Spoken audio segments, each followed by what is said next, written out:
നമുക്കൊരു കാര്യം ചെയ്യാം. ഇന്നത്തെ ടെക്നിക്കുകളും മറ്റുള്ള തെറാപ്പികളിലേക്ക് പോകുന്നതിന് മുമ്പ് ഏതാനും ചില കാര്യങ്ങൾ നിങ്ങളോട് ഞാൻ സൂചിപ്പിക്കുകയാണ്. അതിൽ വളരെ പ്രധാനപ്പെട്ടൊരു കാര്യം, ഏറ്റവും ആദ്യം തുടങ്ങാൻ ഉദ്ദേശിക്കുന്നത് തന്നെ നമ്മുടെ ലോകപ്രശസ്തനായ സയൻറ്റിസ്റ്റ്, എല്ലാവർക്കും അറിയാവുന്ന നിക്കോള ടെസ്ല പറഞ്ഞൊരു വാക്കാണ് നിങ്ങളോട് ആദ്യമായിട്ട് ഞാൻ പറയാൻ ഉദ്ദേശിക്കുന്നത്. നിക്കോള ടെസ്ല പറഞ്ഞൊരു വാക്കിങ്ങനെയാണ്: if you want to know the secret of the universe, ഈ പ്രപഞ്ചത്തിൻ്റെ രഹസ്യത്തെ നിങ്ങൾക്ക് അറിയണമെന്ന് ആഗ്രഹമുണ്ടെങ്കിൽ, think in terms of energy, vibration and frequency. എനർജിയുടെയും വൈബ്രേഷൻ്റെയും ഫ്രീക്വൻസിയുടെയും ടേംസിൽ നിങ്ങൾ പഠിക്കുക, ചിന്തിക്കുക. കാരണം ഈ ലോകത്തിൻ്റെ ആത്യന്തിക ഘടന എനർജിയാണ്, വൈബ്രേഷനാണ്, ഫ്രീക്വൻസിയാണ്. ഇത് സ്പിരിച്വൽ മതത്തിൻ്റെയോ സ്പിരിച്വലിൻ്റെ ആളുകൾ പറഞ്ഞല്ല, പക്ക സയൻസാണ്, പ്യോർ സയൻസാണ്. കാരണം നിക്കോള ടെസ്ല നമുക്കറിയാം, അദ്ദേഹം ഒരു സയൻറ്റിസ്റ്റാണ്, ഏതെങ്കിലും മതത്തിൻ്റെ ആളൊന്നുമല്ല.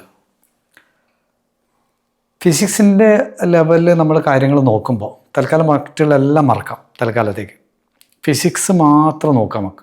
Modern physics. നമ്മുടെ കൈ രണ്ടുപേരും വലത്തേക്ക് ഇങ്ങനെ പൊക്കി, രണ്ടുപേരും പൊക്കി, അങ്ങനെ തന്നെ, വെരി ഗുഡ്. ഈ കൈയിനെ വളരെ താത്തി വെച്ചോളൂ. വളരെ പവർഫുള്ളായിട്ടുള്ള ഒരു മൈക്രോസ്കോപ്പിലൂടെ നമ്മൾ നോക്കിയെന്നിരിക്കാം. എന്താണ്? ഹൈ ഡെൻസിറ്റിയുള്ള, ഹൈ പവറുള്ള ഒരു മൈക്രോസ്കോപ്പിലൂടെ നോക്കുകയാണ്. അങ്ങനെ നോക്കുമ്പോൾ എന്താ അതിൻ്റെ ഉള്ളിൽ കാണുക? കംപ്ലീറ്റ് സെല്ലുകളാണ് നമ്മൾ ആദ്യം കാണുക, അല്ലേ? സയൻറ്റിഫിക് ഭാഷയിൽ പറയുമ്പോൾ എന്താണ് കാണുക? സെല്ലാണ്, മീൻസ് കോശങ്ങളാണ് കാണുക. ഇനി ആ കോശങ്ങളുടെ ഉള്ളിലേക്കും നമ്മൾ ഈ ഹൈ പവർഫുള്ളായിട്ടുള്ള മൈക്രോസ്കോപ്പിലൂടെ നോക്കിയാൽ നമ്മൾ എന്താ കാണുക? മോളിക്യൂൾസാണ് പിന്നെ കാണുക. പൊക്കിയത് കൈയാണ്, പക്ഷെ ഇതിലൂടെ കാണുന്ന എന്താണ്? കോശങ്ങളും പിന്നെ മോളിക്യൂൾസ് അഥവാ തന്മാത്രകളാണ്. ഇനി തന്മാത്രകളെയും നമ്മളെന്താണ് കൂടുതൽ സൂം ചെയ്തിട്ട് ഈ മൈക്രോസ്കോപ്പിലൂടെ നോക്കിയാൽ നമുക്ക് അതിനുള്ളിൽ പിന്നെ എന്താ കാണാം? ആറ്റംസിനെയാണ് കാണുക, അല്ലേ? ആറ്റംസ് എന്ന് പറഞ്ഞാൽ എന്താ? 99.99% എന്താണ്? എംപ്റ്റി സ്പേസ് ആണ്, കാലി സ്ഥലമാണ്. ദർസ് നത്തിങ്. നത്തിങ് മീൻസ്, പക്ഷേ നത്തിങ് അല്ല, കാലിയാണ് സ്ഥലം. ഇനി അതിൻ്റെ ഈ കാലിയിൽ എന്താ ഉള്ളതെന്ന് ചോദിച്ചാൽ സയൻസ് ഉത്തരം പറയുന്നത് നമ്മളോട് എന്താ അറിയാം? കംപ്ലീറ്റ്ലി എന്താണ്? ഈ എംപ്റ്റി സ്പേസ് മുഴുവൻ എന്താണ്? Nothing but energy. എനർജിയാണ് കംപ്ലീറ്റ് ഉള്ളത് എന്നാണ് സയൻസ് നമ്മളോട് പറയുന്നത്. അപ്പോൾ ഈ ലോകം എന്നുള്ളത് കംപ്ലീറ്റ്ലി എനർജിയാണ്. ഇനി നമ്മുടെ ലോകത്തേക്ക് വരണം. നമ്മളും ഒരു ലോകമാണ്, ഒരു ശരീരം എന്താണ്? കംപ്ലീറ്റ് എ ബിഗ് യൂണിവേഴ്സ്, മറ്റൊരു യൂണിവേഴ്സാണ്. മറ്റൊരു ഭാഷ പറഞ്ഞാൽ we are literally a package of vibrating energy. മനുഷ്യരെ നമ്മളെന്താണ്? അക്ഷരാർത്ഥത്തിൽ വൈബ്രേറ്റിംഗ് എനർജിയുടെ ഒരു പാക്കേജാണ് നമ്മൾ. നമ്മളതിനെ ഒരു യൂണിവേഴ്സായിട്ട് കാണുക. മൊത്തം യൂണിവേഴ്സ് എനർജിയാണ്, നമ്മുടെ എനർജിയാണ്. പറഞ്ഞല്ലോ ആ കൈയുടെ ഉദാഹരണം. അതുപോലെ തന്നെ ഒരു കാര്യം കൂടി എനിക്ക് സൂചിപ്പിക്കാൻ നിങ്ങളോട് ആഗ്രഹിക്കുന്നത്, വേവ് ഫിസിക്സ് എന്ന് പറഞ്ഞിട്ടൊരു സംഭവമുണ്ട്. ഫിസിക്സ് അല്ലെങ്കിൽ ഫിസിക്സിൻ്റെ ഒരു വേവിൻ്റെ സിദ്ധാന്തങ്ങളുണ്ട്. വേവ്സുകൾ അറിയാലോ. അപ്പോൾ അവിടെ സിമ്പതറ്റിക് റിസോണൻസ് എന്ന് പറഞ്ഞിട്ട് ഒരു ഫിനോമിന തന്നെയാണ് അതിനകത്ത്, വേവ് ഫിസിക്സിൽ. എന്താണെന്ന് ഞാൻ പറയാം, കടുകട്ടി ഇവിടെ നിന്ന് ഉപയോഗിക്കുന്നില്ല, സിമ്പിളി കാര്യം മനസ്സിലാക്കി തരാം. എന്താണ് ഞാൻ പറഞ്ഞത്? Sympathetic resonance. എന്താണെന്ന് ചോദിച്ചു കഴിഞ്ഞാൽ, ഇപ്പോൾ ഒരു ഉദാഹരണം പറയുകയാണ്. ഒരു റൂമിൽ 2 പിയാനോ നമ്മൾ ഓണാക്കി വെച്ചെന്നിരിക്കാം. ഒരു മുറിയിൽ 2, സയൻസാണ് ഈ പറയണത്, 2 എൻ്റെ ഉപമയൊന്നുമല്ല, സയൻസിൻ്റെ ഉദാഹരണങ്ങളാണ്. അവർ ടെസ്റ്റ് ചെയ്തിട്ട് പാസ്സായിട്ട് കിട്ടിയ ഉത്തരമാണ് ഈ പറയണത്. അതായത് 2 പിയാനോ ഒരു മുറിയിൽ. അപ്പോൾ അതിൽ ഒന്നിൻ്റെ സി എന്ന് പറയുന്ന ആ കീബോർഡ് ഓണാക്കി എന്നിരിക്കുക. നമ്മൾ വായിക്കുമല്ലോ, കീബോർഡ് വായിക്കുമല്ലോ. അപ്പോൾ സി എന്ന കീബോർഡ് വായിച്ചു. ഇംഗ്ലീഷിലാണ് പറയുന്നത്. നമ്മൾ മലയാളത്തിൽ പറഞ്ഞാൽ സരിഗമ പതനിസയാണ്, സനിതപ്പ മകരിസ. പക്ഷെ ഇംഗ്ലീഷിൽ ഉദാഹരണം പറയുമ്പോൾ സയൻറ്റിസ്റ്റ് ഇംഗ്ലീഷിലാണ് കണ്ടെത്തിയേക്കണത്. അപ്പോൾ അവർ സി ആണ് പറയുക. കീബോർഡിൽ സി എന്ന ബട്ടൺ ഞെക്കി എന്ന് വിചാരിക്കുക. പ്രസ് ചെയ്ത് കഴിഞ്ഞാൽ ശാസ്ത്രം കണ്ടെത്തിയിരിക്കുകയാണ്, മറ്റേ പിയാനോ ഇല്ലേ, അതിൻ്റെ സെയിം സി ആ സമയത്ത് വൈബ്രേറ്റ് ചെയ്യുന്നുണ്ടെന്നാണ് പറയുന്നത്. ഇൻവിസിബിൾ എനർജി അങ്ങോട്ട് പോയിട്ട് അത് വൈബ്രേറ്റ് ചെയ്യുന്നുണ്ടെന്നാണ് സയൻസ് പറയുന്നത്. അതേ സമയത്ത് അത് സെയിം ടൈമിൽ അത് വൈബ്രേറ്റ് ചെയ്യും. അത് ഒരു ഇൻവിസിബിൾ വേവ്സ് എന്താകുന്നുണ്ട് അങ്ങോട്ടേക്ക് സെൻഡ് ചെയ്യപ്പെടുന്നുണ്ട് എന്നാണ് ശാസ്ത്രം പറയുന്നത്. വളരെ രസം എന്താ വെച്ചാൽ മറ്റേ പിയാനോയുടെ ഡി ആവട്ടെ ഇ ആവട്ടെ എഫ് ആവട്ടെ സരിഗമ പതിനേശയുടെ മറ്റ് കീകളുണ്ടല്ലോ, അതിനൊന്നും എഫക്റ്റ് ഉണ്ടാവില്ല. മറിച്ച് എന്താണ്, വളരെ കൃത്യമായിട്ട് ഇതിൻ്റെ ഈ സിക്ക് മാത്രമാണ് എഫക്റ്റ് ഉണ്ടാകുക. കാരണം സി ആണ് ഇപ്പം ഞെക്കിയത്. അപ്പോൾ എന്തോ ഒരു കണക്ഷൻ എല്ലാം തമ്മിലുണ്ട് എന്നുള്ളതാണ്. ഈ ലോകത്തെല്ലാം എന്താണ്, ഇൻ്റർ കണക്റ്റഡ് ആണ്. സിങ്ക്രോണിസിറ്റി തിയറി എന്ന് പറഞ്ഞൊരു തിയറി തന്നെയുണ്ട്. അപ്പോൾ ഇതെന്തിനാ പറയുന്നത് ചോദിച്ചു കഴിഞ്ഞാൽ, ഇപ്പോൾ ഇരിക്കുന്ന ഡെമോയിൽ നിങ്ങൾ ആണും ആണെങ്കിലും യഥാർത്ഥ ലൈഫിൽ നമ്മൾ ചെയ്യാൻ പോകുന്ന തെറാപ്പി ടെക്നിക്കുകൾ ആരാണ് ചെയ്യുക? ആണും പെണ്ണും. പ്രതികരിക്കാം നിങ്ങൾക്ക്, അവിടെ നോക്കിയിട്ട് പ്രതികരിച്ചാൽ മതി. ആണും പെണ്ണും അല്ലേ ചെയ്യുക. അപ്പോൾ സ്വാഭാവികമായിട്ട് ആണും പെണ്ണും എന്താണ്, അതിൽ പരസ്പരം അട്രാക്റ്റ് ചെയ്യണം. സി കീബോർഡ് ഇവിടെ അടിക്കുമ്പോൾ മറ്റേ കീബോർഡ് അടിക്കുന്ന പോലെ ആണിൻ്റെ അകത്തുള്ള എനർജി എന്താണോ ആ തോട്ട്സിൻ്റെ എനർജി ഇപ്പുറം വരും, പെണ്ണിൻ്റെ തോട്ട്സ് ഇപ്പുറം വരും. Body level, thought level, emotion level, soul level, 4 ലെവലും പരസ്പരം സ്വാധീനിക്കും എന്നുള്ള ഇതിൻ്റെ സയൻറ്റിഫിക് റിയാലിറ്റി, നമ്മൾ ചെയ്യാൻ പോകുന്ന ടെക്നിക്കിനെയും തെറാപ്പിയുടെയും സയൻറ്റിഫിക് ലെവലിൽ കണ്ടെത്തിയ വസ്തുത പറയാൻ വേണ്ടിയാണ് ഇത്രയും പറയണത്.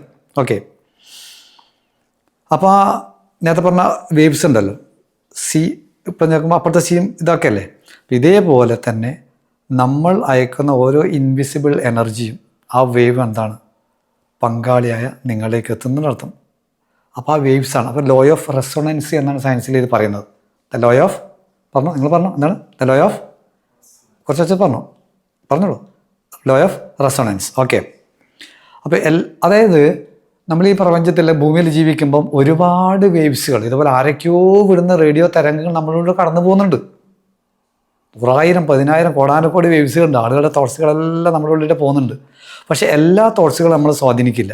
അത് എല്ലാ വേവ്സുകളും നമ്മളിലൂടെ കടന്നു പോകുന്നുണ്ട്. പക്ഷേ എന്തിൻ്റെയൊക്കെ വ്യത്യസ്ത ആളുകളുടെ വേവ്സുകൾ വരുന്നുണ്ട്, ഓപ്പർച്യൂണിറ്റിൻ്റെ വേവ്സുകൾ നമ്മളിലൂടെ കടന്നു പോകുന്നുണ്ട്, അവസരങ്ങളുടെ, മണിയുടെ എനർജിയുടെ പോകുന്നുണ്ട്, ആക്സിഡൻറ്റുകളുടെ, ഇൽനെസ്, രോഗങ്ങളുടെ എല്ലാം കടന്നു പോകുന്നുണ്ട്. പക്ഷേ എല്ലാം നമ്മൾ സ്വാധീനിക്കില്ല.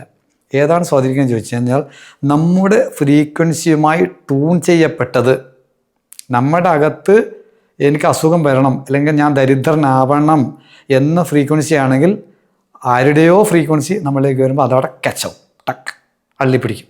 ക്ലിയർ? നമ്മെ വൈബ്രേറ്റ് ചെയ്യിപ്പിക്കും അത്. ഓക്കെ, അവ നമ്മുടെ റിയാലിറ്റിയായി മാറുകയും ചെയ്യും. ഇതെന്തിനാ പറയുന്നതെങ്കിൽ ലാസ്റ്റ് മനസ്സിലാവും. ഒരു കാരണം ഞാൻ പറഞ്ഞു, ആണും പെണ്ണും തമ്മിൽ അട്രാക്ഷൻ മനസ്സിലാക്കി എടുക്കാനാണ് ചെയ്യാൻ പോകുന്ന തെറാപ്പിയുടെ അല്ലെങ്കിൽ ടെക്നിക്കിൻ്റെ. മറ്റൊരു ലക്ഷ്യം കൂടി ലാസ്റ്റ് ബോധ്യപ്പെടും.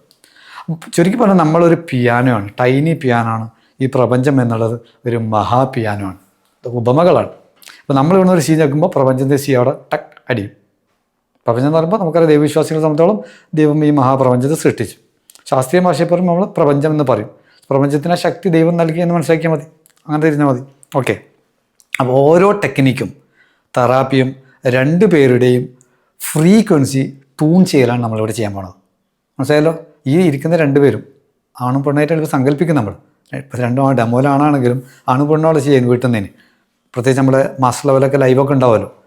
അപ്പോൾ അങ്ങനെ ചെയ്യുമ്പോൾ എന്താണ്, 2 പേരുടെയും ഫ്രീക്വൻസിയെ ട്യൂൺ ചെയ്ത് ശരിയാക്കലാണ്. ഏതുപോലെ, ഇപ്പോൾ നമ്മൾ FM ഒരു ഫ്രീക്വൻസി വേവ് ലെങ്ത്തിൽ വെച്ചു. അപ്പോൾ അവിടെ പാട്ട് മാത്രമാണ്. അപ്പോൾ അച്ഛനങ്ങനെ വരികയാണ്. അച്ഛന് പാട്ട് ഇഷ്ടമല്ല, അച്ഛന് വേണ്ടത് ന്യൂസാണ്. അപ്പോൾ എന്താണ്, ന്യൂസ് ചാനലിലേക്ക് മാറണം. അപ്പോൾ 2 പേരും 2 ഫ്രീക്വൻസിയിലാകുമ്പോൾ കിട്ടുമോ? ഇനി ആ ഫ്രീക്വൻസിയുടെ ട്യൂൺ ചെയ്തിട്ട് ഒന്നാക്കലാണ്. ഏതൊക്കെ ലെവലാണ് പറഞ്ഞത്? ചിന്താതലത്തിൽ, ശാരീരിക തലത്തിൽ, മാനസിക തലത്തിൽ, ഇമോഷണൽ തലത്തിൽ and last soul level, spiritual level tune ചെയ്ത് ഒന്നാക്കലാണ് നമ്മുടെ ഓരോ ടെക്നിക്കും തെറാപ്പിയും എന്നുള്ളത്. ഓക്കെ, ഞാനത് ഡീറ്റെയിൽ ആയിട്ടിലേക്ക് പോകുന്നില്ല. ഒരുപാട് വിഷയങ്ങളുണ്ട് അതുമായിട്ട് ബന്ധപ്പെട്ടത്. എന്തായിരുന്നാലും നമ്മുടെ ഫ്രീക്വൻസിയെ, നമ്മുടെ വേണ്ടാത്ത നെഗറ്റീവ് ഫ്രീക്വൻസിയെ മാറ്റാനും പുതിയ ഫ്രീക്വൻസിയെ സെറ്റ് ചെയ്യാനൊക്കെ നമുക്ക് സംവിധാനം നമ്മുടെ അകത്ത് തന്നെ ആ സൃഷ്ടികർത്താവ് വെച്ചിട്ടുണ്ട്. അതിനുള്ള ടെക്നിക്കുകളാണ് ഏതാനും നിമിഷങ്ങൾക്കകം നമ്മൾ ആരംഭിക്കാൻ പോകുന്നത്. ഭാര്യ ഭർത്താവ് എന്നൊക്കെയുള്ള എല്ലാ ആ സെക്സ്വൽ ലെവലിലേക്ക് ഉയർന്നു വരാൻ വേണ്ടിയിട്ട്. മറ്റൊരു ഭാഷയിൽ പറഞ്ഞ ഒറ്റ പോയിന്റ് കൂടെ പറഞ്ഞ് നമുക്ക് ടെക്നിക്കിലേക്ക് പോകാം. അതായത് ഈ ഫിസിക്സിൻ്റെ നിയമപ്രകാരം, ആധുനിക സയൻസായ ഫിസിക്സിൻ്റെ നിയമപ്രകാരം ദ ലോ ഓഫ് റെസൊണൻസ് പറയുന്നത് നമ്മളിലേക്ക് വന്ന സകല സംഗതികളും നമ്മൾ അട്രാക്റ്റ് ചെയ്തതാണ്. അപ്പോൾ ചിലപ്പോൾ ചോദിക്കും നിങ്ങൾ, എനിക്ക് വന്ന ആക്സിഡൻറ്റോ, ഞാൻ ആക്സിഡൻറ്റ് വരണമെന്ന് ആഗ്രഹിച്ചിട്ടാണോ ബൈക്ക് എടുത്ത് പോയത്? അല്ലല്ലോ. അവിടെയാണ് സയൻസ് പറയുന്നത് 5 മുതൽ 10% വരെ നമ്മുടെ കോൺഷ്യസ് മൈൻഡ് കൊണ്ട് അട്രാക്ട് ചെയ്ത് വരുന്നതാണ്. പക്ഷെ ബാക്കി 90 to 95 വരെ ശതമാനം അൺകോൺഷ്യസ് ലെവലാണ് അട്രാക്ട് ചെയ്യുന്നത്. നമ്മളത് അറിയുന്നില്ല. നമ്മൾ അട്രാക്ട് ചെയ്യുന്നത് നമ്മൾ അറിയുന്നില്ല. നമ്മുടെ ഡീപ്പ് സ്ക്രിപ്റ്റ്, എൻ്റെ പിന്നെ നമ്മൾ പഠിച്ചോർമ്മയില്ലേ സ്ക്രിപ്റ്റ്, ഏറ്റവും അടിത്തട്ടിലുള്ള നമ്മുടെ ബിലീഫ് സിസ്റ്റത്തിൽ ഞാൻ രോഗിയാവണം, അല്ലെങ്കിൽ എനിക്ക് ആക്സിഡൻറ്റ് പറ്റണം എന്നുള്ള, എന്തെങ്കിലുമൊക്കെ അപകടങ്ങൾ പറ്റണം എന്നുള്ളത് എവിടെയോ ഒളിഞ്ഞു കിടക്കേണ്ട സാർ. അങ്ങനെയാണ്. അപ്പോൾ ഇതും എന്തിനാണ് പറഞ്ഞത് ചോദിച്ചു കഴിഞ്ഞാൽ, എന്താണ്, പ്രപഞ്ചത്തിൽ എന്തില്ല, ആക്സിഡൻറ്റുകളില്ല, എല്ലാം എന്താണ്, പ്ലാൻഡാണ്. കൃത്യമായിട്ട് നമ്മളതിനെ അട്രാക്ട് ചെയ്യുന്നത്, അത് നമ്മളാണ് അട്രാക്ട് ചെയ്യുന്ന അർത്ഥം. ഓക്കെ. അപ്പോൾ ഒരു ഉദാഹരണം പറയുകയാണെങ്കിൽ, ടെക്നിക്കിന് മുമ്പ് ജസ്റ്റ് ഒരു എക്സാമ്പിൾ ചെയ്യാൻ പോവാണ്. അതായത് ഒരാൾക്ക് അബാൻഡ്മെൻറ്റ് ട്രോമ ചൈൽഡ് ഉള്ളിൽ സംഭവിച്ച ഒരാളാണെന്ന് വിചാരിക്കാം. അബാൻഡ്മെൻറ്റ് ട്രോമ എന്ന് പറഞ്ഞു കഴിഞ്ഞാൽ ചെറുപ്പത്തിൽ രക്ഷിതാക്കൾ തീരെ നോക്കാതെ ഉപേക്ഷിക്കപ്പെട്ട കുട്ടി. അത് ഫിസിക്കലി ഉപേക്ഷിക്കപ്പെട്ടതായിരിക്കാം, അല്ലെങ്കിൽ ഒന്ന് ജെസ്സിക്ക് ഒന്ന് പ്രതികരിച്ചു അതിനകത്ത്, കുഴപ്പമില്ല, ഇത് വേണം പിന്നെ കട്ട് ചെയ്തോ കേട്ടോ, ഒന്ന് ഫ്ലെക്സിബിളായിട്ട് പ്രതികരിച്ച യെസ് ക്ലാസ്സിലിരിക്കുന്ന ഫീൽ വന്നോട്ടെ, എന്നാലും ആളുകൾക്ക് ഇത് ഭാവിയിൽ കാണുമ്പോൾ ക്ലാസ്സായിട്ട് ഫീൽ ചെയ്യണം. ഓക്കെ, ഇത് കട്ട് ചെയ്തോട്ടെ നിങ്ങൾ എഡിറ്റ് ചെയ്യുമ്പോൾ. അതായത് ഞാൻ പറഞ്ഞു എന്താണ്, അബാൻഡ്മെൻറ്റ് ട്രോമ ചെറുപ്പത്തിൽ എന്താണ്, ഉപേക്ഷിക്കപ്പെട്ട കുട്ടി. ചില കുട്ടികൾ ശാരീരികമായിട്ട് ഉപേക്ഷിക്കപ്പെട്ടതായിരിക്കാം, ചില മെൻ്റലി ഉപേക്ഷിക്കപ്പെട്ടതായിരിക്കാം. അപ്പോൾ അങ്ങനെ മെൻ്റലി ഉപേക്ഷിക്കപ്പെട്ട അബാൻഡ്മെൻറ്റ് നടന്നൊരു കുട്ടിയാണെങ്കിൽ ആ കുട്ടിയുടെ അകത്ത് എന്തുണ്ടാവുന്നതായിരുന്നു, ഒരു സ്ക്രിപ്റ്റ് ഉണ്ടാവും. ആ സ്ക്രിപ്റ്റിന് പറഞ്ഞ പേരാണ് ഐ ആം അബാൻഡനബിൾ. ഞാൻ ഉപേക്ഷിക്കപ്പെടേണ്ടവനാണ്, ഞാൻ ഉപേക്ഷിക്കപ്പെടേണ്ടവളാണ്, എന്നെ ആരും മൈൻഡ് ചെയ്യരുത്, ഞാൻ മൈൻഡ് ചെയ്യപ്പെടാണ്ട് നിൽക്കേണ്ടവളാണ് എന്നൊരു സ്ക്രിപ്റ്റ് അവിടെ ഉണ്ട്, അകത്തുണ്ട്. അപ്പോൾ അത് സംഭവിക്കാം, ഇതിൻ്റെ അകന്ന് ഈ ഒരു സ്ക്രിപ്റ്റിൻ്റെ എനർജിയിൽ നിന്ന് ഒരു സിഗ്നൽ എമിറ്റ് ചെയ്യാൻ തുടങ്ങും പുറത്തേക്ക്. എനർജി ലെവൽ, എല്ലാ എനർജി ലെവൽ എന്താ പറയുക, മനുഷ്യൻ എന്ന് പറഞ്ഞാൽ ആത്യന്തികമായിട്ട് എന്താണ്, വേവ്സാണ്, എനർജിയാണ്, ഫ്രീക്വൻസിയാണ്, വൈബ്രേഷനാണ്. അതിൽ എന്ത് പോകുന്നുണ്ട്, വേവ്സുകൾ പുറത്തേക്ക് പോകുന്നുണ്ട്. നമ്മൾ ഈ മൊബൈലിൽ നിന്ന് വേവ്സുകളൊക്കെ വരുമല്ലോ, ചാനൽ മൊബൈലിൻ്റെ നിന്ന് എന്ന് പറഞ്ഞ പോലെ ഈ വേവ്സാണ് എന്ത് ചെയ്യുക, പുറത്തേക്ക് എമിറ്റ് ചെയ്യുക, എനർജി ലെവൽ. അപ്പോൾ എന്ത് സംഭവിക്കുക, അതിനാൽ തന്നെ നിങ്ങൾ കല്യാണം അന്വേഷിക്കാൻ പോകുമ്പോൾ നിങ്ങളുടെയൊക്കെ ആരെ വരിക, സ്വാഭാവികമായിട്ടും അവിടെയാണ് പോയിന്റ്. നിങ്ങളെ അബാൻഡൻ ചെയ്യുന്ന പാർട്ട്ണറെയാണ് നിങ്ങൾക്ക് അട്രാക്ട് ചെയ്യാൻ പറ്റുള്ളൂ. കാരണം അതാ ഇതിങ്ങനെ പറ്റിയാണ്, ഞാൻ അബാൻഡൻ ചെയ്യേണ്ട ആളാണ്, ഞാൻ അബാൻഡൻ ചെയ്യേണ്ട ആളാണ്, ഞാൻ ഉപേക്ഷിക്കപ്പെടേണ്ട ആളാണ്, എന്നെ മെൻ്റലി ആരും മൈൻഡ് ചെയ്യാൻ പാടില്ല, മെൻ്റൽ ചെയ്യാൻ പെടാത്ത ആളാണ്, ഈ എനർജിയാണ് പോണത് പുറത്തേക്ക്. അപ്പോൾ നമ്മൾ കല്യാണ വേളയിൽ ആരെ വരുള്ളൂ, സ്വാഭാവികമായിട്ടും അങ്ങനത്തെ ഒരു വൈഫ്, അങ്ങനത്തെ ഒരു ഭർത്താവാണ് വരിക. ഇത് ഡീപ്പ് സയൻസ് കേട്ടോ, തമാശയുടെ അല്ല, ഡീപ്പർ ലെവൽ ഫിസിക്സാണിത്. ഓക്കെ, അപ്പോൾ എവിടെ എത്തി നമ്മൾ പറഞ്ഞിട്ട്, യെസ്, അങ്ങനത്തെ ഒരാളെയാണ് നമ്മൾ സ്വാഭാവികമായിട്ട് എന്ത് ചെയ്യുക, അട്രാക്റ്റ് ചെയ്യുക. That is the law of resonance. ഇതാണ് ലോ ഓഫ് റെസൊണൻസ്. നമ്മുടെ അകന്ന് പോകുന്ന വേവ്സ് എന്താണോ അതിനകക്കായ ആളാണ് വരിക എന്നുള്ളതാണ് എന്ത്, ലോ ഓഫ് റെസൊണൻസ്. അപ്പോൾ നമുക്കിപ്പോൾ കിട്ടിയ വൈഫ് സത്യത്തിൽ ആര് സെലക്ട് ചെയ്താ, ഇപ്പോൾ ചിരി വന്ന് പ്രവീഷാട്ടിന് നമ്മൾ സെലക്ട് ചെയ്താ. ഓക്കെ, ഇപ്പോൾ കിട്ടിയ ഭർത്താവിനെ നമ്മൾ സെലക്ട് ചെയ്തതാണ്. അപ്പോൾ ചില ആൾ ചോദിക്കും, ഈ ക്രൂരനെയാണോ ഞാൻ സെലക്ട് ചെയ്തത്, ഞാൻ ഇങ്ങനെയല്ലല്ലോ ആഗ്രഹിച്ചത്, ദൈവമേ എൻ്റെ ജീവിതത്തിൽ നല്ലൊരു പണിയാണല്ലോ ആഗ്രഹിച്ചത്, കിട്ടിയത് ഈ മൂർദേവിയാണല്ലോ, കിട്ടിയത് ഈ മൂർദേവനാണല്ലോ, ശരിയില്ലല്ലോ എന്നൊക്കെ തോന്നാം. അവിടെയാണ് അടുത്ത പോയിന്റ്, അടുത്ത സീക്രട്ട് നിങ്ങൾ മനസ്സിലാക്കേണ്ടത്. എന്തിനാണ് പ്രപഞ്ചം, അല്ലെങ്കിൽ പ്രപഞ്ചത്തെ സൃഷ്ടിക്കുന്നത്, മതവിശ്വാസികളുടെ ഭാഷ പറഞ്ഞ ദൈവം എന്തിനാണ് ഇതിങ്ങനെ സെലക്ട് ചെയ്തത്, അല്ലെങ്കിൽ പ്രപഞ്ചത്തിൽ നിയമമുണ്ട്, ആ നിയമമാണ് നമുക്ക് സെലക്ട് ചെയ്യുന്നത്. ആക്ച്വലി നമുക്കറിയാമല്ലോ, ദൈവമാണ് മഴ പെയ്യിപ്പിക്കുന്നുണ്ടെങ്കിലും രണ്ട് കാർമേഘം മുട്ടാതെ മഴ പെയ്യോ, ഫിസിക്സിൻ്റെ നിയമമാണ് നടക്കണ്ടേ. അപ്പോൾ ഈ ഫിസിക്സിൻ്റെ നിയമം ഈ പ്രപഞ്ചത്തിൽ വെച്ചിട്ടുണ്ട്, അതുകൊണ്ട് പ്രപഞ്ചം എന്ന് പറയാം നമുക്ക്. അല്ല ദൈവവിശ്വാസത്തിന് എതിരായിട്ട് പറയുന്നതല്ല, തിരിതിരിക്കേണ്ടവരും. ഓക്കെ, അപ്പോൾ എന്തിനായിരിക്കും ഈ പ്രപഞ്ചത്തിൽ നിയമം ഉണ്ടായത്, അവിടെയാണ് അതിൻ്റെ സീക്രട്ട് മനസ്സിലാക്കുമ്പോഴാണ് വാവ് ഫീൽ വരും നമുക്ക്. ഇത്രയും പെട്ടെന്ന് തെറാപ്പിയും ടെക്നിക്കൊക്കെ ചെയ്തിട്ട് മാറാനുള്ള ഒരു ഊർജ്ജം നമുക്ക് വരും. അതായത് യൂണിവേഴ്സ് ക്രൂവലായതുകൊണ്ടല്ല, അല്ലെങ്കിൽ ദൈവം ക്രൂവലായതുകൊണ്ടല്ല ഇങ്ങനെ ആക്കിയത്. ഏത്, ഞാനോ അബാൻഡ്മെൻറ്റിലായി, എനിക്കത് ചെറുപ്പത്തിൽ കിട്ടി, എന്നെ മര്യാദക്ക് അച്ഛനമ്മയെ നോക്കിയില്ല, സുമാർ ആടിയിട്ട് വളർത്തി, ഇനി വരുന്ന കാര്യം ഇങ്ങനെ ആവാൻ തന്നാൽ കൊടും ക്രൂരതയല്ലേ ഇത്. ഓള് ഉപേക്ഷിക്കുന്ന പെണ്ണ്, അല്ലെങ്കിൽ ഉപേക്ഷിക്കുന്ന പയ്യൻ, ചക്കൻ അല്ലെങ്കിൽ ഭർത്താവ്, അത് ക്രൂരതയല്ലേ. കോൺഷ്യസ് മൈൻഡ് ചിന്തിക്കുന്നത് ക്രൂരതയാണ്. പക്ഷേ ഇതിൻ്റെ ആഴങ്ങളിലേക്ക് പോകുമ്പോഴാണ് ഇതിൻ്റെ രഹസ്യാത്മകത നമുക്ക് തിരിയുക, ഇതെത്ര അനുഗ്രഹമാണ് എന്നുള്ളത്. എന്തിനായിരിക്കും നൽകപ്പെട്ടെന്ന് ചോദിച്ചതിൻ്റെ ഇതാണ്, എന്താണ്, നമുക്കത് ക്രൂവലായതുകൊണ്ട്, ദൈവമല്ല പ്രപഞ്ചം ക്രൂവലായതുകൊണ്ടല്ല, മറിച്ച് എന്താണ്, നമുക്കകത്തുള്ള അബാൻഡ്മെൻറ്റ് ട്രോമയില്ലേ, അതിൻ്റെ ഫീലിങ്സുകളില്ലേ, അതിനൊന്നും കൂടി ഉണർത്തപ്പെടേണ്ടതുണ്ട്. അതിന് ട്യൂൺ ചെയ്ത് പുറത്തേക്ക് കൊണ്ടുവരണം.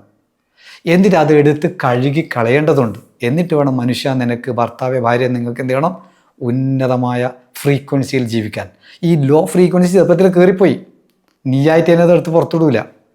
അതിനെ പുറത്തിടാൻ വേണ്ടിയിട്ട് ഒരാൾ എനിക്ക് ആവശ്യമാണ്.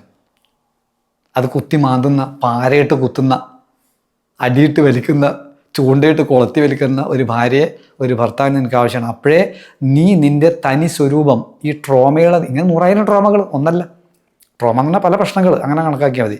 ഇങ്ങനെ പല 100,000 ഇമോഷണൽ വിഷയങ്ങൾ ഉള്ളിൽ നിറഞ്ഞു കിടക്കുന്ന എൻ്റെ യഥാർത്ഥ മുഖത്തെ എനിക്കൊന്ന് കാണണമെങ്കിൽ എനിക്കൊരു കണ്ണാടി ആവശ്യമാണ്. വേണ്ടേ? ആ കണ്ണാടിയാണ് നിങ്ങളുടെ ഭാര്യ, ആ കണ്ണാടിയാണ് നിങ്ങളുടെ ഭർത്താവ്. എന്നാൽ ഈ ഡ്യൂപ്ലിക്കേറ്റ് കണ്ണാടി നോക്കിയിട്ട് എപ്പോഴും ജീവിച്ചാൽ മതിയോ? പോരാ. ഇത് നമ്മൾ മാറാൻ പോകണം. നമ്മൾ ഫ്രീക്വൻസി ട്യൂൺ ചെയ്ത് മാറ്റാൻ പോകണം. വ്യത്യസ്ത തെറാപ്പിയിലൂടെയും ടെക്നിക്കിലൂടെയും ഒരുപാട് ക്ലാസ്സുകൾ കേട്ടു, ഒരുപാട് മനസ്സിലാക്കിയവരാണ് നിങ്ങൾ. ഇത് നമ്മൾ പ്രാക്ടിക്കൽ വശത്തിലേക്ക് പോകണം. അപ്പോൾ ആ കണ്ണാടിയാണ് എന്ത്? ഈ പ്രപഞ്ചം അല്ലെങ്കിൽ ദൈവം നമ്മളിലേക്ക് എത്തിച്ചേർന്ന ഭാര്യ അല്ലെങ്കിൽ ഭർത്താവ്. അങ്ങനെ അത് എന്ത് ചെയ്യുന്നു? ഹീൽ ചെയ്യാൻ വേണ്ടി നിങ്ങൾക്കകത്തുള്ള ട്രോമകളെ, ഇമോഷനുകളെ, സ്ട്രെസ്സിനെ, നെഗറ്റീവ് ഫ്രസ്ട്രേഷൻ, ഇറിറ്റേഷനെ, ബുദ്ധിമുട്ടുകളെ, കഷ്ടപ്പാടുകളെ, ചെറുപ്പത്തിൽ എന്ന് പറഞ്ഞവരൊക്കെ ഹീൽ ചെയ്യാൻ വേണ്ടിയിട്ട്, അതിനെ കുത്തി ഇളക്കാൻ വേണ്ടിയിട്ട്. കുത്തി ഇളക്കാതെ ഹീൽ ചെയ്യാൻ പറ്റുമോ? എനിക്ക് ഹീൽ ചെയ്യുന്ന അഭിനയിക്കാം, കുത്തി ഇളക്കാതെ എനിക്ക് പ്രശ്നമൊന്നുമില്ലാതെ അഭിനയിച്ച് നടക്കാം. പക്ഷെ അത് കുത്തി ഇളക്കി പുറത്തേക്ക് എടുക്കുമ്പോഴാണ് ദൈവം പണ്ടേ വച്ച ആ യഥാർത്ഥ ശക്തി, മനസ്സിലായില്ലേ, അത് കംപ്ലീറ്റ് പുറത്തേക്ക് വരുള്ളൂ. അവിടെയാണ് റിയൽ ജോയ്, സെക്സ്വൽ ജോയ് കിടക്കുന്നു. ഇപ്പോൾ ഞാൻ പ്രത്യേകിച്ച് നമ്മൾ ഈ ക്ലാസ് പറയുമ്പോൾ സെക്സ്വൽ ജോയിനെ പറ്റി മാത്രമേ പറയുന്നുള്ളൂ. എല്ലാം കൊണ്ട് ഹാപ്പിനെസ്സും ജോയും കോൺഫിഡൻസും എല്ലാം ഇതിനകത്തുണ്ട്. ഓക്കെ, അപ്പോൾ സത്യത്തിൽ എന്താണ് ഹയർ പർപ്പസ്? എന്താണ് ഇതിൻ്റെ ഹയർ ലെവൽ ഡിവൈൻ പർപ്പസ്? എന്താ? നമ്മളെ രക്ഷപ്പെടുത്താനാണ് ഈ ഭാര്യ എന്നിലേക്ക് കടന്നു വന്നത്. എന്നെ രക്ഷപ്പെടുത്താനാണ് ഈ ഭർത്താവ് ഞാൻ സെലക്ട് ചെയ്തതാണ്. എൻ്റെ ലോ ഓഫ് റിസണൻസിലൂടെ വന്നതാണിത്. എനിക്കിത് വേണ്ടതാണ്, ഇവള് തന്നെയാണ് എനിക്ക് വേണ്ടത്. മനസ്സിലായില്ലേ? ഓക്കെ, അപ്പം അതിനാൽ എന്ത് ചെയ്യുക? നിങ്ങളുടെ പാർട്ട്ണർ സെലക്ഷൻ ഒരു മിസ്റ്റേക്ക് അല്ല. നിങ്ങൾ നിങ്ങളുടെ പാർട്ട്ണറെ സെലക്ട് ചെയ്തത് എന്തല്ല? അതൊരു മിസ്റ്റേക്ക് അല്ല, അതൊരു മാത്തമാറ്റിക്കൽ പ്രിസിഷനാണ്. According to the law of ദ ഫിസിക്സിൻ്റെ ലോ ഓഫ് റെസൊണൻസ് പ്രകാരം ഇറ്റ്സ് എ മാത്തമാറ്റിക്കൽ പ്രിസിഷൻ. ഗണിതശാസ്ത്രത്തിലെ കൃത്യതയാണത്. പ്രപഞ്ചത്തിൻ്റെ ഒരു ഇമോഷണൽ ഗണിതശാസ്ത്രമില്ല, അല്ലെങ്കിൽ ഈ ലോ ഓഫ് റെസൊണൻസ് എന്ന സാധനമില്ല. അത് പ്രകാരം വളരെ കൃത്യമാണത്, ഒന്നും തെറ്റിയിട്ടില്ല. നിങ്ങളുടെ വിഷമിറക്കാനാണ് ആ പാർട്ട്ണർ നിങ്ങൾക്കകത്തേക്ക് വന്നേക്കുന്നത്, നിങ്ങളിലേക്ക് വന്നത്. എങ്ങനെയാണ് വിഷം ഇറക്കുക? നമുക്കറിയാം. എന്താണ് പാമ്പിൻ്റെ വിഷം എങ്ങനെയാണ് ഇറക്കുന്നത്? പാമ്പിൻ്റെ വിഷം തന്നെ ആൻറ്റിവെനം കുത്തിവെച്ച് വെനം ഇറക്കുന്നത് ആൻറ്റിവെനം. അപ്പോൾ നിങ്ങളുടെ ഭാര്യ അല്ല ഭർത്താവ് ആൻറ്റിവെനമാണ്.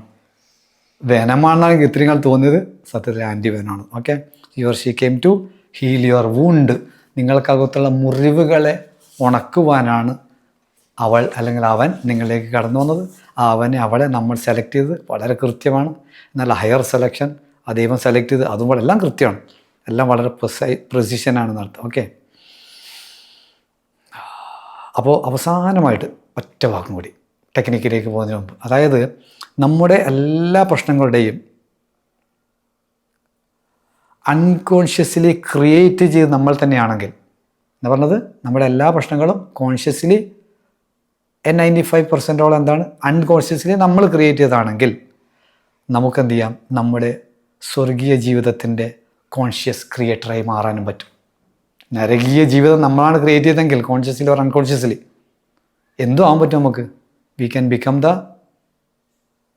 Heavenly creator of our paradise like life. ആ സ്വർഗീയ ജീവിതത്തിൻ്റെ ക്രിയേറ്ററായിട്ട്, കോൺഷ്യസ് ക്രിയേറ്ററായിട്ട്, ബോധപൂർവമുള്ള ക്രിയേറ്ററായിട്ട് നമുക്ക് മാറാൻ പറ്റുമെന്നുള്ളതാണ് ആ ക്രിയേറ്റർ നമ്മൾ വെച്ച ആ കെമിക്കൽ സീക്രട്ട്, ആ രഹസ്യകല എന്നുള്ളത്. ഓക്കെ, ഇനി നമുക്കതിൻ്റെ ആക്ടിവേഷനിലേക്ക് കടക്കാൻ പറ്റി, ഓരോ ടെക്നിക്കിലേക്ക് തെറാപ്പിയിലേക്ക് കടക്കാം. Okay, ready.